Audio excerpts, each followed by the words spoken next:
Here we are at the National Hurricane Center, and we're going to be taking a look at Invest 92L here, which has a pretty decent chance of forming within the next probably day or two into something tropical.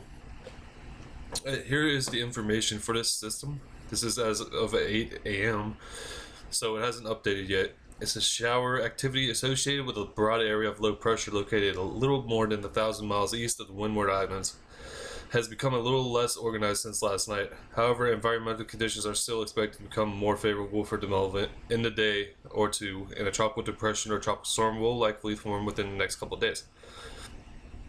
The system is forecast to move westward to west-northwestward at 15 to 20 miles per hour. It could begin to affect portions of the Lesser Antilles on Wednesday or Wednesday night. Interest on these islands should continue to monitor the progress of the system.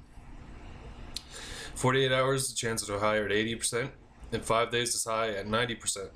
And right now there is no information on this because it's not a tropical depression or storm yet. But I do believe this will either change tonight or tomorrow morning, depending on how it grows during the course of this day. Alright, here is the more information from Invest 92L on the Tropical Tidbits page. And here is the radar here.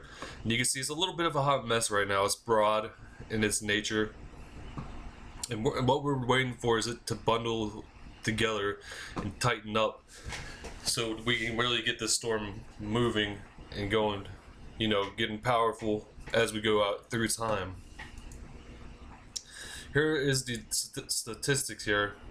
Location is 12.0 north, 45.0 west. Maximum winds of 25 knots, which is equivalent to 30 miles an hour. Gusts of up to 35, which is about 40 mile per hour wind gusts. Minimal center pressure is 1,009 millibars. Environmental pressure is 1,011 millibars. Radius of circulation is 180 nautical miles. And radius of maximum wind is 150 nautical miles. So you can see that the storm is massive from the get-go. How much bigger it will get, we don't know yet. But we're gonna be watching close attention to this system as we go out through time, and I'm gonna be showing the models here shortly of where the system might go and which one might have it going to become a hurricane, and which one has it only become a tropical storm, or maybe even becoming a bust. So let's go forward. We're gonna go down here, and we're gonna look at some of the global and hurricane models here. And as you see, there's 3 of them that are gonna want to turn it before going to the Bahamas here. But as you can see, most of these models are pointing right towards Florida here, and maybe even going into the Gulf. One of them has it going to the Gulf. But you can sell this red line right here. That's the GFS, and it wants to take it and do one of these hard rights. Whether it makes it to the North Carolina coast, we don't know yet. Heck, we don't even know if the GFS is going to even verify, because the GFS has it not becoming anything. But as you see, the majority of these models do point towards Florida at this current point in time. But this will wax and wane as we go out through time. We're still 4 to 6 days out from any potential land impacts to the southeast United States of America. So as I said, I'll keep you guys posted on that. We're going to go back to Tropical Tidbits here. Let me go down. Let it load up. Here is the intensity guidance for the system. And as you can see, most of the model guidance turns this into a tropical storm at the very least. We got the HWF2 that has it becoming a Category 1 hurricane, and then, well, the red line here is the GFS, and it turns it to about a 55 mile per hour tropical storm before just completely dying out. I do believe that the GFS is not going to perform well with this at all, and I'll show you guys here right now. Alright, here is the GFS. This is I believe the latest model run. It is the 12Z. Here we go. It says it's 1,007 millibars, so that's what its starting point is. And then a huge jump to 1,009, 1,007, and it just kind of meanders just a small bit. It's not stationary by any means. It's probably going really slow though. And as you can see, it just kind of dissipates. It becomes pretty much nothing at the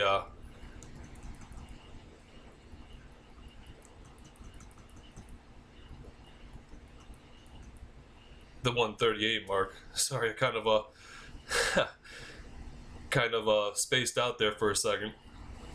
So the GFS isn't really wanting to do anything with it past the 5-day mark, and I do believe that's because there's some dry air that's going to be proceeding here within the storm.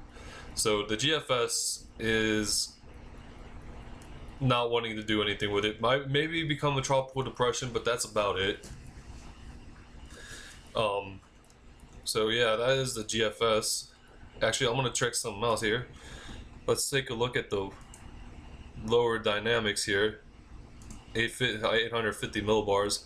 We're gonna see how much wind is going to be associated with it on the GFS, at least if it loads up. There we go. It loads up.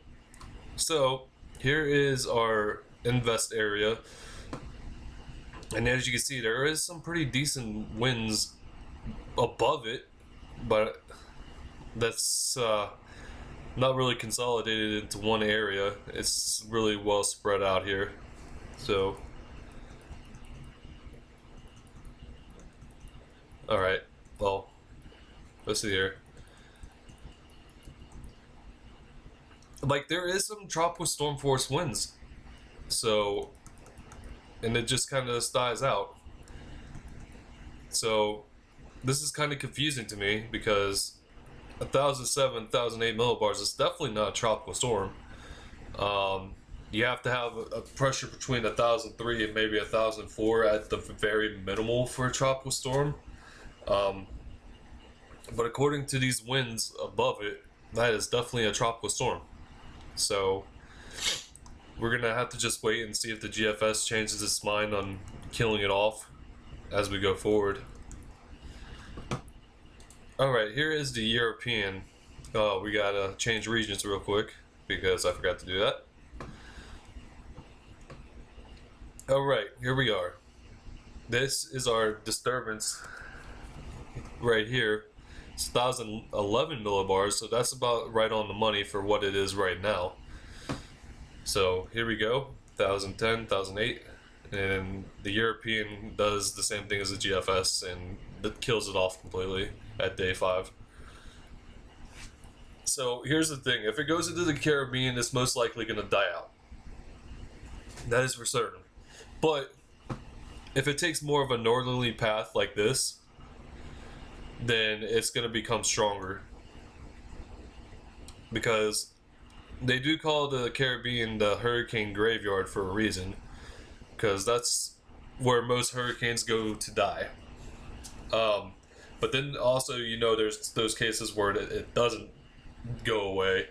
And, well, you guys have seen the results of those that didn't die and went on to become something or another. Alright, we're going to take a look at the lower dynamics here for this, the 850 millibars, because that's what I like to do. That's what I've been doing recently, is looking at the 850 millibar winds, you know, just to see how much wind there is actually in there. And as you can see, there's the tropical storm force wind gusts right in here, where you see the yellows and greens. That is about 40 to 46 knots of wind there. And according to the European, this is peak intensity moment here, because you can see some oranges popping up in there. And as I said, European completely kills it past 5 days. So, and you guys know that the European is really good with forecasting this stuff. So this might be a possibility, it might not be a possibility. But what these next models are doing, these next models have been being really consistent, and the NavGem has especially been consistent over the past 2 storms. So without further ado, we're going to look at the NavGem here. And here is our feature right here. It's it's a 1009 millibars, and it doesn't look like the 12Z is quite done yet. So we're gonna go back to the 6C run of this and take a look at what it says. All right, here's our system. It's 1008 millibars. Remind you, this is the 60, not the newest one that's coming out right now. So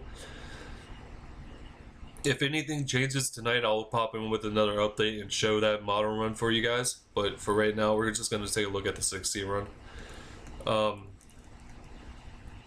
This is 6 hour increments, so it's kind of moving all right, I guess. Yeah, right here, this is interesting because right above Puerto Rico is a 986 millibar hurricane. So entrants here in Puerto Rico really need to pay attention to what's going on out here. And this is 90 hours out, so this is only like 3 or 4 days out. So we're gonna go out through time some more, and then this is the worst case scenario for the Bahamas here, because they're still reeling from Hurricane Dorian last year, and now they might be looking into the barrel of another Category 2 or a Category 3 hurricane. They do not need that at all. They don't need it. But again, this is 6 days out. You know, this could change. But, you know, once we get to the 5-day mark, you know, that's when it really starts to become consistent. So this is going to be one of those situations where I'm going to keep you guys posted on as we go out through time. And, you know, we really see where the storm really wants to go. Because there are some people that saying this might want to go into North Carolina, and then there's some people that say they want to go into Florida. I'm leaning more towards Florida, and that's not because I live there, but because, you know, of what the ridge might do. So there's that. Let's go back to hour 0 here. We're going to take a look at the 850 millibar wind levels, if it ever loads up. Alright, here we go.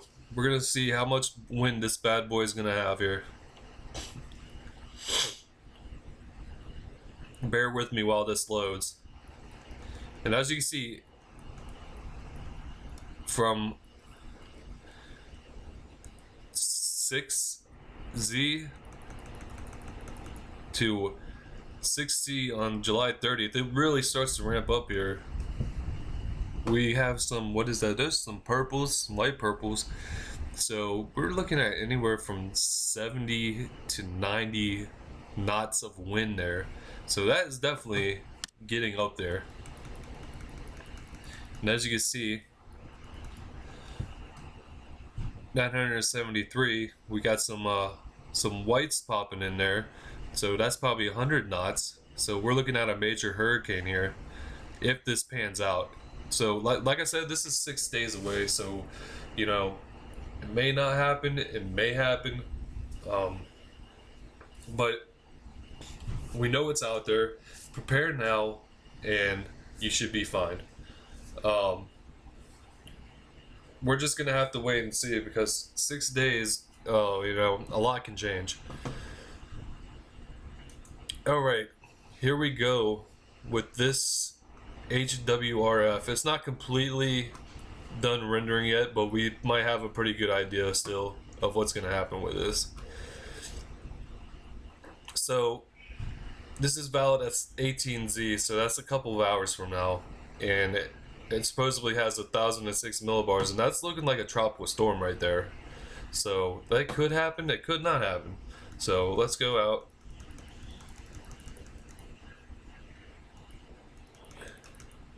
And as you can see, 1,002 jumps to 995. So this thing is really wanting to ramp up at those time frame periods.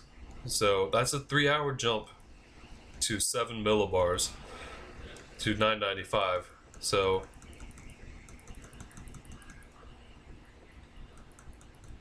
the HWRF is not, it's still wanting to take it to a tropical storm, but it's not going to take it to a hurricane, at least not yet in this model run. If it happened to render it out the rest of the way, before I started recording this, we may have seen what happened at those time periods. But sadly, we got this for now. 850 millibars. We're gonna take a look at the wind speeds of this bad boy. You gotta bear with me while it loads up here.